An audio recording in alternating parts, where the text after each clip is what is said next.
நறுவி ஒரு அழகான தமிழ் பெயரில் ஒரு பிரம்மாண்ட மருத்துவமனை வேலூர் மாநகரில் புதிதாக நிர்மாணிக்கப்பட்டிருக்கிறது.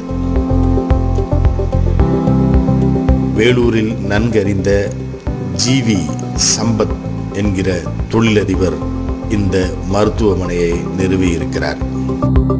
அமெரிக்காவில் இருப்பதைப் போல ஐரோப்பிய நாடுகளில் இருப்பதைப் போன்ற நவீன வசதிகள், அங்கு தற்போது என்னெல்லாம் தொழில்நுட்பங்கள் இருக்கிறதோ, தற்போது அங்கு என்னென்ன மருத்துவ உபகரணங்கள் எல்லாம் பயன்படுத்தப்படுகிறதோ அவை எல்லாம் இந்த மருத்துவமனைக்கு கொண்டு வரப்பட்டிருக்கிறது. இந்த மருத்துவமனை இந்தியாவில் டாப் 5 மருத்துவமனையில் ஒன்றாக இருக்கிறது.